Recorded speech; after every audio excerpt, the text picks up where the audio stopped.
Alright, we have an opponent. Yes, I would like to play first. Alright, let's look at what we got here. Okay, so I'd have no Whirs and no Lanterns and no anything, but this is a relatively good starting hand. So I have basically 3 mana sources, so that's fine. 2 mill effects. Well, I'll go ahead and keep. When it comes to this, I took out the Mishra's Baubles in the Whir list and put in Ghoulcaller's Bell because I found that you didn't have enough control. So we're going to go ahead and start throwing stuff out of here. I'll go ahead and Stirrings. Lantern before Bridge normally. Depends on your opponent, but since we don't even know what he's playing, do Lantern. Now, he did put a card on top of his library when he mulliganed, so a lot of times I'll Codex Shredder that, but especially with, like you see here, with the fetch lands, a lot of times what you'll see with all that is that, oh, is he playing Infect? But they'll shuffle it down anyway. Now, Infect's a big deal, if that's what he is indeed playing. So, what we're going to do here... Noble Hierarch really needs to die if he's playing Infect, but I don't know what he's playing yet. We'll go ahead and get our control package out.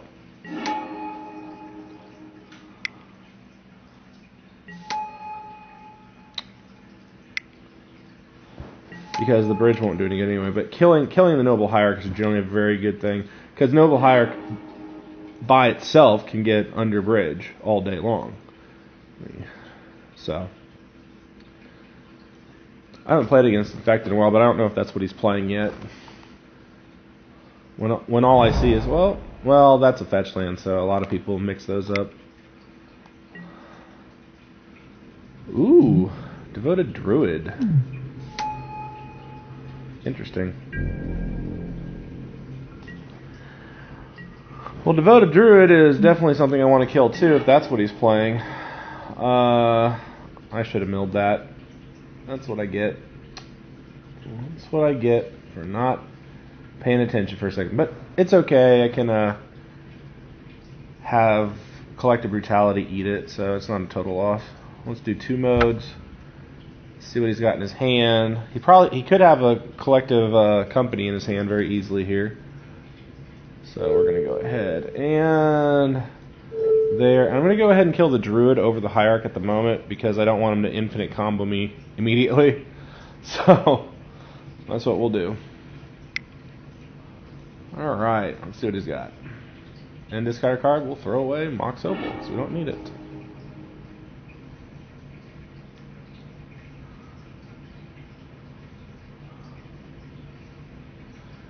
You can also Pithing Needle the Druid. Yeah, that's the guy. That's the guy there that they can go through their whole deck. So he just needs this other combo piece. Okay. Well, not that I've killed his thing. I'm going to put a upkeep on. When you're playing Lantern, it's helpful to have this because then you can just press F6, and even if they fetch, you have a chance to look at the top of their library before they draw. And for some reason, he didn't sack, so it's fine.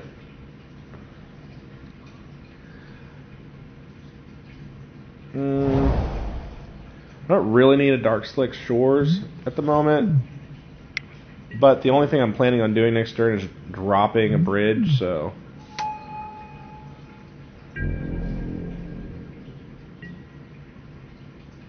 And he's going to be drawing this. I'll go ahead and mill. I have enough mana sources in my deck, it'll be alright. Academy Runes is a much better mana source, I like that a lot. Alright, so we'll go ahead and drop that. Drop a bridge. Now, I have to start worrying about this. Look at the top 3 cards crap that he's going to be doing.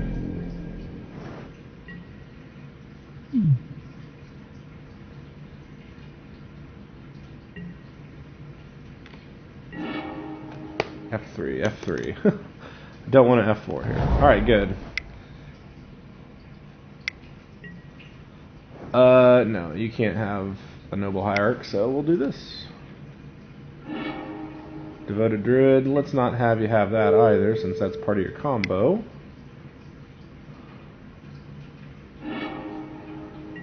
Sure. Duskwatch Recruiter. I need to probably Pithing Needle him.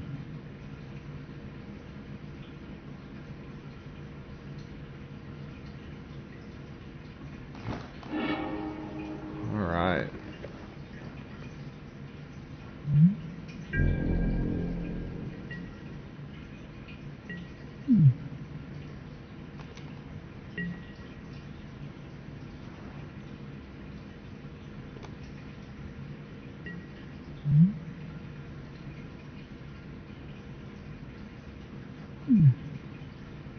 Okay.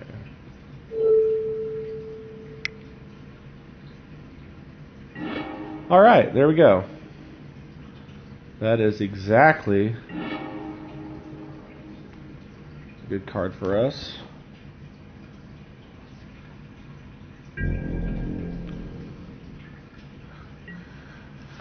I'm tempted to not go ahead and grab the needle because I want to collect the brutality and kill the Hierarch, because eventually he's going to figure out that he needs to be attacking me with that thing.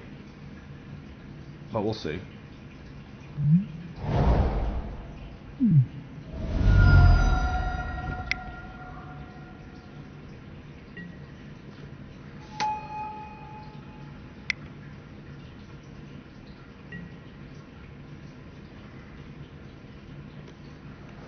Yeah. I hate to do that because I really need to kill the Hierarch. I hate to let him get away with this at the moment.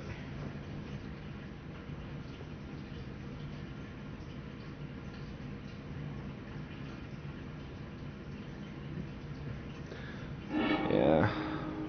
Ooh, Court of Calling. That ain't good. We don't want that. I'll just go ahead and do this now.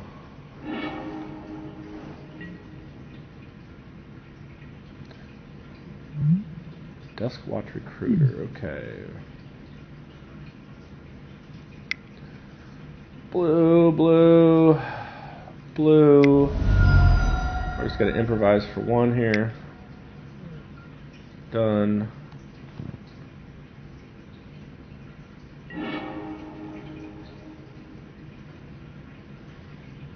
Okay.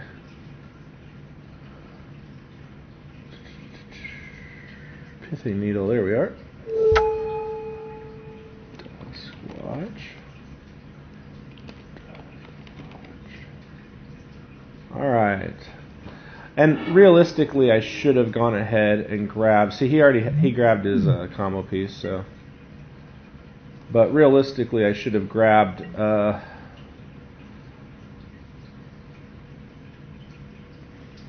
second. I'm going to exert a little more control here by putting a lantern on top instead of drawing a spire, which I don't really need.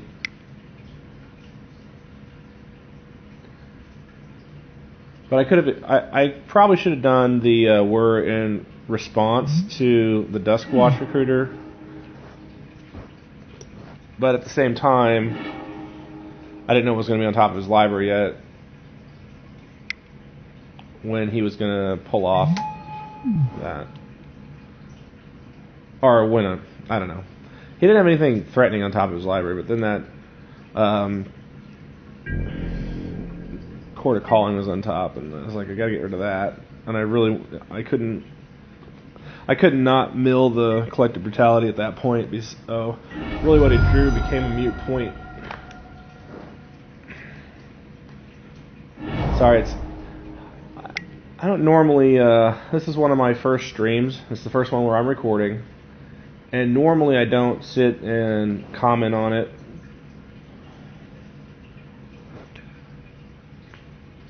So I'm playing and at the same time commentating, so that's gonna be something. I'm gonna go ahead and mill because I don't want this card, and I don't really like them having draw effects. See once again. Hopefully it's going to be not a bad card. If I don't mill it and he draws it, then he just gets it anyway. Whatever the next card is, if I don't want him to have it. So, yeah. Oh, so he goes ahead and gets a mill card anyway. Or a draw card. But that's okay because he wasted a shuffle effect.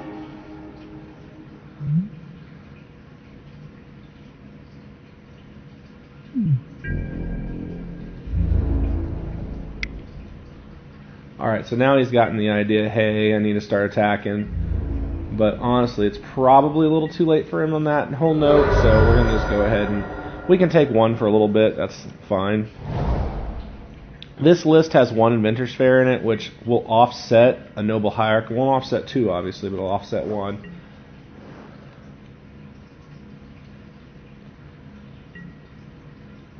Okay. Draw that. Okay.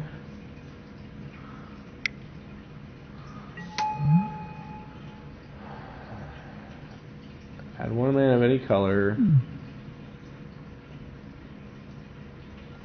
Yeah, that's fine.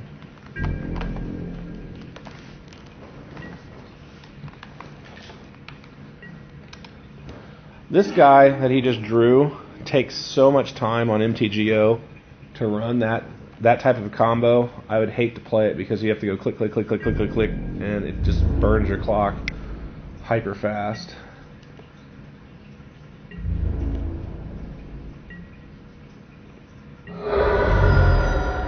Not really too concerned with the Aether Vial because we're policing what he's drawing.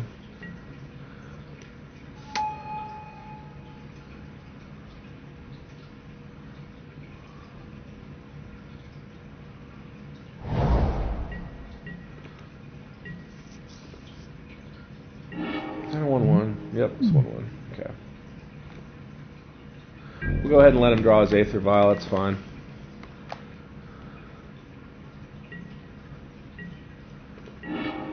You always have to be careful when playing Lantern. If they have a draw effect, all your mills are basically -1 mill. So, and I'm going to go ahead and let him hit me for an additional damage here. Because I want to draw the Ghoul Callers instead of shuffling it away. And I have plenty of life as a resource at the moment. The Whir of Invention, I'm probably going to go and grab the Witchbane Orb with it. Because a lot of these decks will have it. Sometimes they'll have ways to go ahead and directly kill you, for lack of a better term. So I don't want to be taking stuff to the face. Always yield.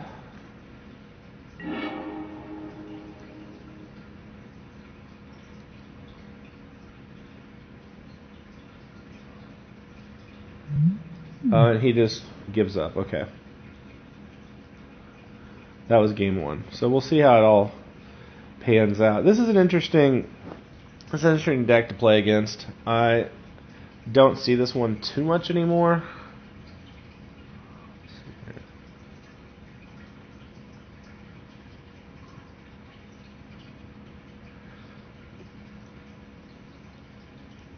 These all seem good. I like being able to whir for one welding jar at least. This kills his combo pieces. I play a Jester's Cap in the board, and the reason I do that is because a lot of times people have started doing this thing where they're putting in one-ofs, like one Abrupt Decay, one Seal of Primordium, one Nature's Claim, one whatever. Same thing, they'll play one Ancient Grudge, and a lot of times I find if I'm playing something like,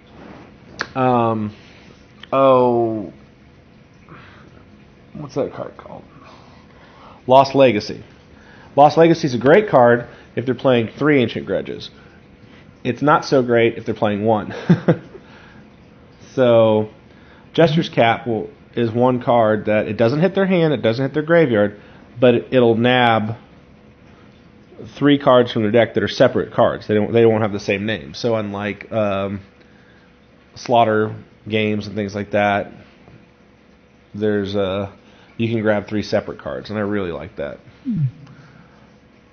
Alright, so the question is, now we have 66 cards, so how are we going to thin this out for all this? Well, I'm going to go ahead and take 2 Ghoul Collars and toss them to the side. A lot of times I'll shave one stirring at least. A lot of times I take out Engineer Explosives. However, in this particular matchup, a lot of his creatures are 2 mana, so it's really tempting to keep that in. Let's see here. Pulse is good against him. I didn't notice anything that directly hit me in the face, so I won the first game, so we're gonna go ahead and take out Witchbane Orb. I'd like to put in a second Grafdigger's Cage, but then again, I'm floating at that 63 card mark. So what we're gonna do is we're gonna peel 1 more Stirrings out.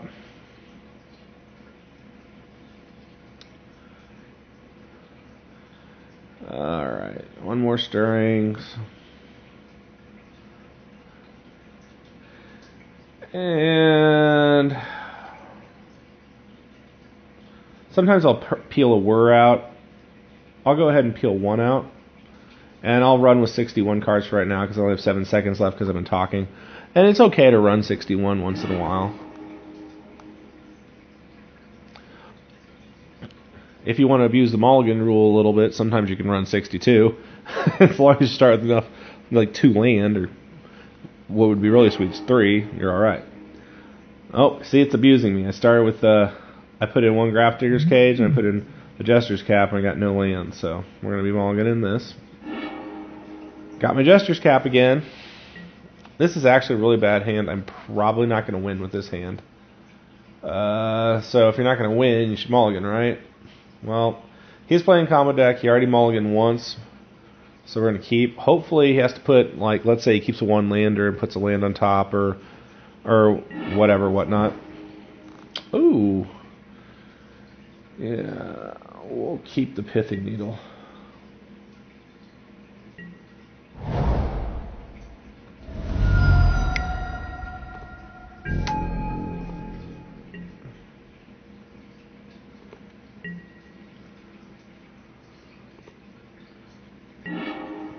Okay. And he did put a card on top of his library, so we're going to go ahead and burn that card of his. Plus, it gives us a lot of information. You know, well, like if that were a land, for example, you would know he would need land really bad. So.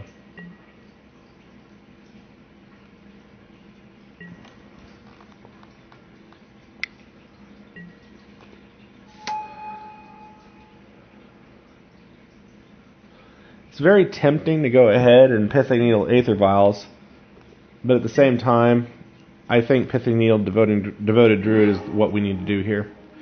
What you have to remember about Devoted Druid is that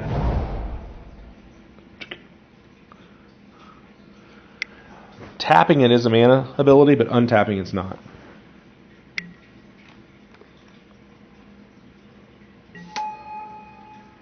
Okay, get high art.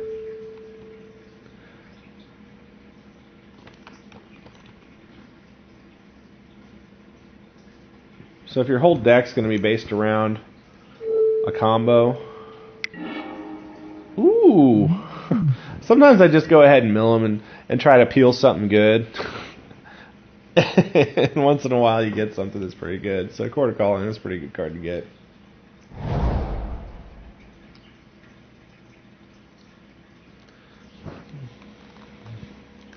So hopefully, with only 3 cards left in his hand, I don't know what type of disruption he put in against me, but he would have certainly played a Devoted Druid if he had it. He's not going to sit there and not play one. I'm going to go ahead and cast the Cap, because if I draw, let's see here. Well, I already have my land, so next turn I can bridge and cap, depending on what I draw. What I want to do. I don't really like the blind mill green decks because they play stuff like Eternal Witness. Now, one thing that's really annoying that green decks will play is Seal of Primordium. Or not Seal of Primordium. Well, they will play that. That's annoying. But One thing that they will definitely play is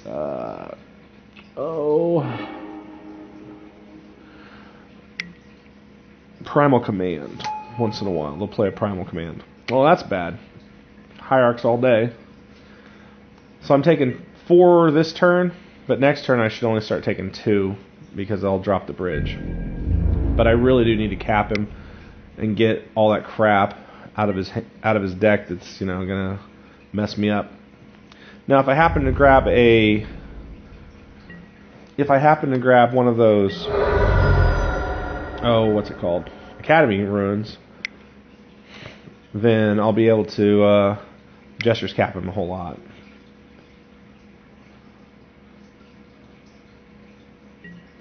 Yeah, he's looking for something. I don't know what he's looking for. Oh, maybe that. I don't know. I burned that, so that's fun. So he got a Walking Ballista. Ugh. Well, we'll need to Pithing Needle that.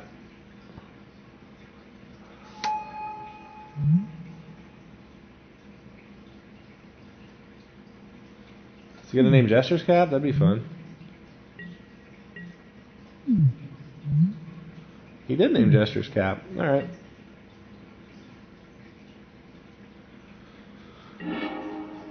Well, unfortunately for you,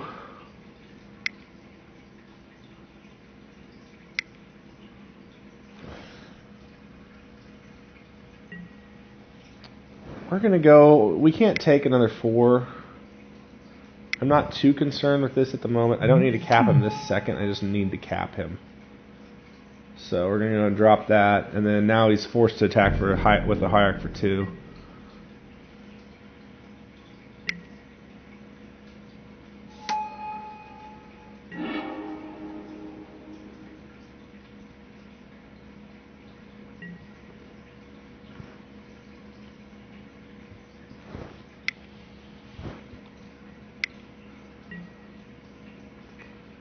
Yeah, I don't know what he's searching for, but it's probably could be a Reclamation Sage. That's probably would be my guess. A lot of decks that run Chord run Rec Sages.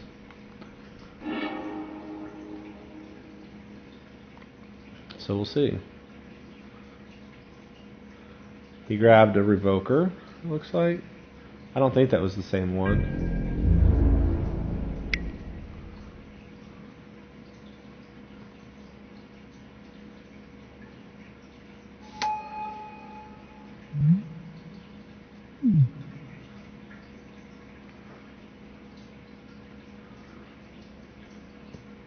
Yep, Seal of Primordium.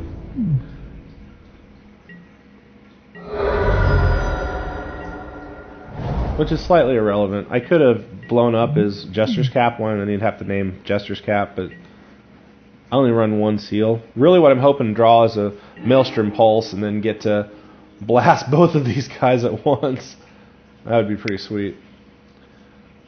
Okay. We're going to name Duskwatch Recruiter because that thing's getting annoying. Duskwatch. Come on.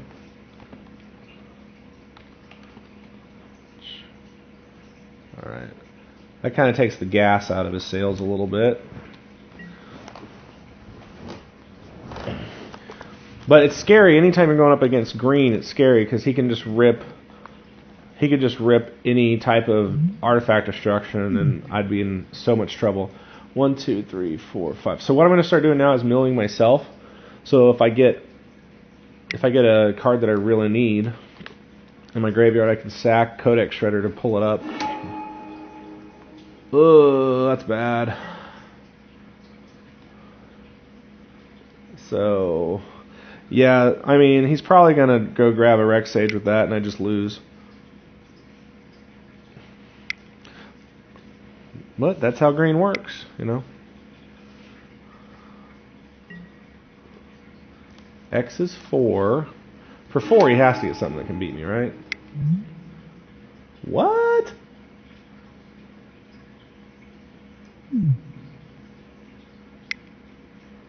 I guess he doesn't play a Rec Sage.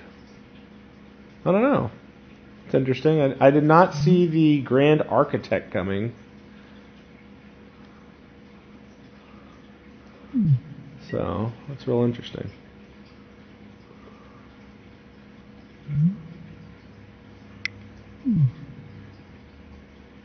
Oh, he's making infinite mana with that.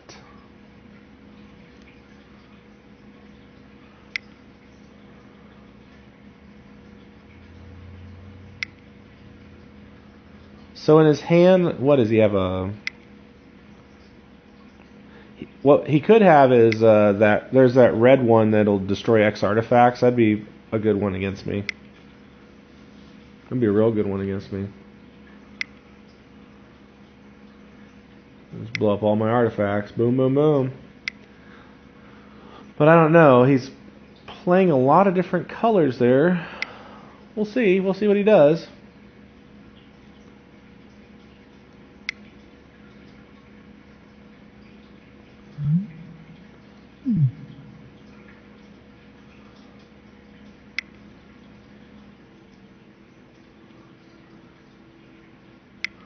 I assume, especially in MTGO, if you're burning your clock and you're doing this much work, you're probably doing something that's going to end up with me losing the game this turn, or setting it up so you're going to win. I couldn't imagine anything else, but this is one of the reasons why I don't play with this guy, especially on MTGO, because it's too much tap and tap, tap and tap, tap and tap, tap and tap.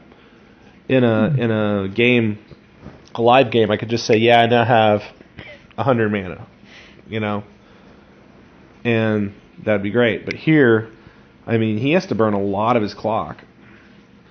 This game didn't go very well for me so far. I don't think I'm going to be winning it, but when he's dropping Noble Hierarchs, I mean, we'll see what's going on.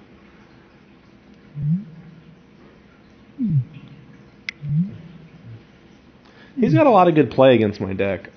It'll be interesting to see how Game 3 goes.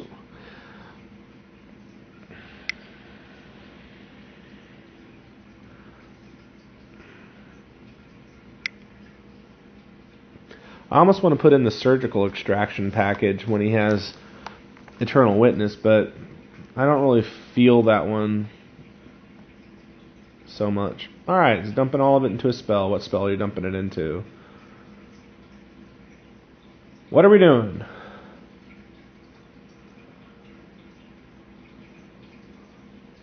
Okay, whatever he was doing, he didn't do it yet, so he's working on it now. It could just be a draw card, and then he'll tap a bunch of mana to do whatever he wants. Oh, Walking Ballista for 14. Gotcha. That's right, he had the Walking Ballista. I forgot about that. I was going to Pithing Needle that too. It wouldn't have mattered had I Pithing Needled it though, because of the Recruiter. He has infinite mana, so he could just go rip some other type of threat. So the Recruiter needed to be Pithing Needled. And hopefully, I was hoping to be able to seal a Primordium him. And Walking Ballista is a good card.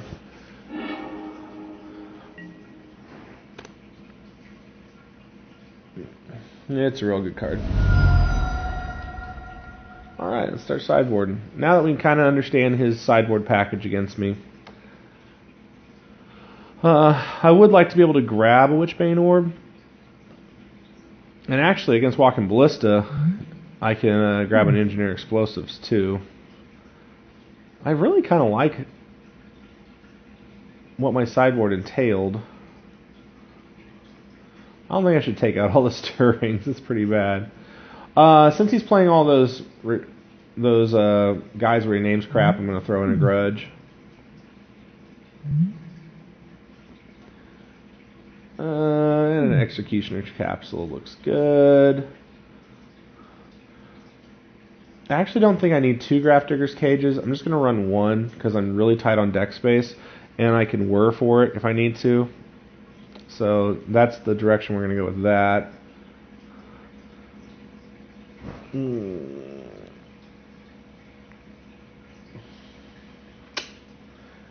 My deck is trying to do too much right now.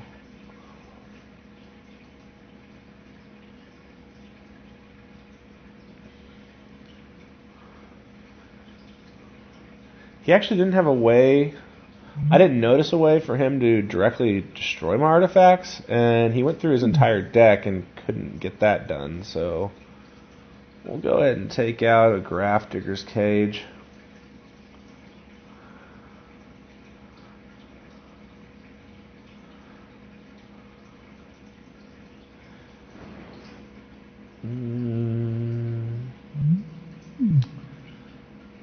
Go ahead and remove the engineer explosives. Walking Ballista, as you see, can do its dirty work all at once, so that takes me down to 60 cards.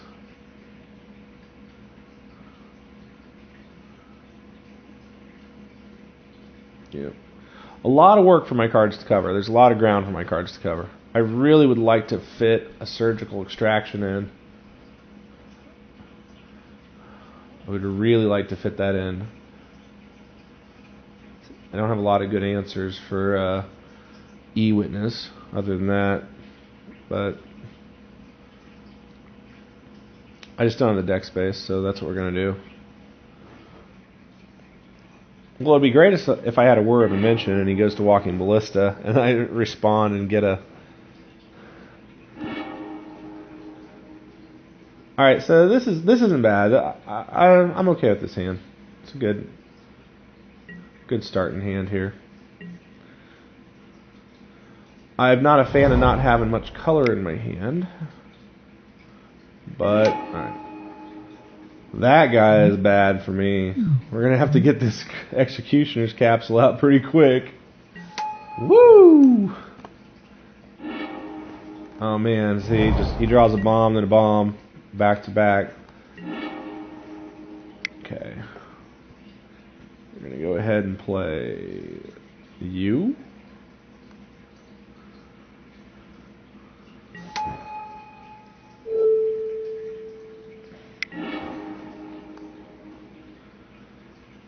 Man.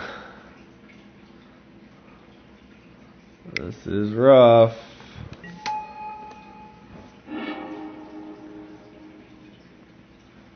Oh, wow. Powerful threat. Oh, no land? Alright, that makes me feel a lot better. I don't know if I can keep him on 1, but we'll try. We'll see what we can do here.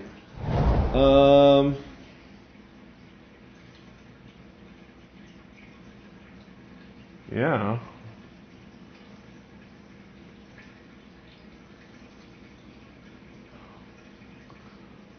That's kind of crazy.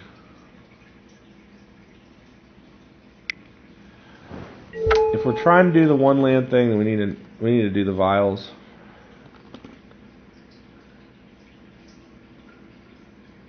Aether Vial.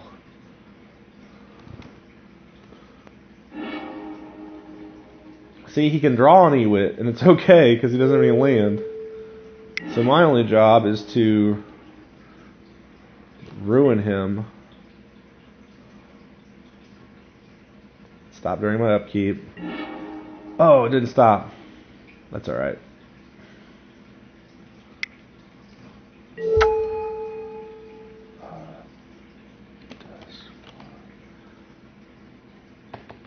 Just in case, we're going to go ahead and name that.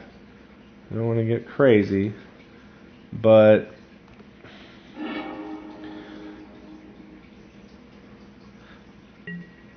God, why would he keep this hand? I think he just loses.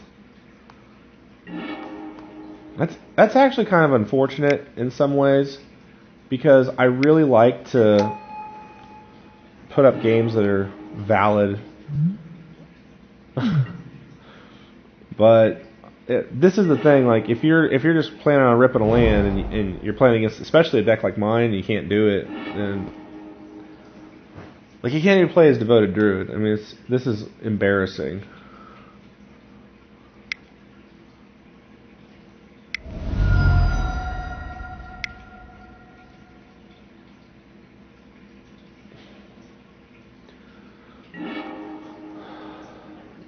So we're just going to exert a ton of pressure on the top of his deck, because it's hard to, it is very difficult to keep someone off of a second land, to be honest, but we're going to do it.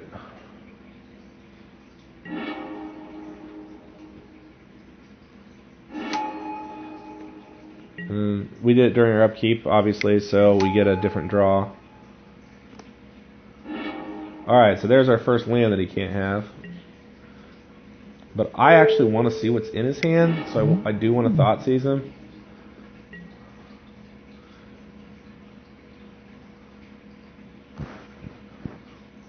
Because that first thing that he drew, that Kamigawa spirit thing, I forget its name, that thing has to go for sure. Because he could not, if he ever did... Oh, he just concedes. Okay, so that's how it works. But, yeah, let's go back. Excuse me. Yeah, it won't let me bring up the box. But, anyhow, that is the Whir of Invention, Lantern of Control deck. And actually, I'm actually kind of happy about the matchup that I got, because there was a lot of... They have a lot of really good cards against me. I do think that Court of Calling, for example, is amazing. If I were giving him comments on his deck, I would say, "Where's your Wreck, Sage?" I mean, you got to run one. I mean, a disenchant on a stick. If you're going to be running so many Court of Calling, it looks like he has 3 of them in here. 1, 2, 3, right here. And you know that he's not running those on the sideboard. You got to run one Wreck Sage. I run one Grafdigger's Cage in my deck right now because of the Whir of Invention. Just because, I mean, how many Snapcaster Mages are you going to run into in Modern? Or so many Collective Companies that you can Whir in response. It's the fact that Whir of Invention is an instant is amazing. Obviously, the triple blue hurts a lot, but you really can't go wrong with that Improvise. That Improvise is a really great mechanic, and it was really great that for Lantern to be able to try this out. So, either way, I hope this particular viewing of how to play this deck made you decide, yeah, I like it or I don't like it. I'm going to probably play the old version of the deck as well. This is just a version I've been testing. When I was playing the Mishra's Baubles, they did not exert enough control, is what I found. And I was running into a lot of control-y type decks, but if you can't mill someone, that's the basis of your deck. The whole basis of Lantern is to look at the top of their deck and say, yes, you can, no, you can't have that card. Well, if you don't have the cards to say, yes, you can, no, you can't, especially early game, like getting that control package down early is important. So, either way, thank you guys for joining me and getting to play a little bit with this, and I hope that this helped you out.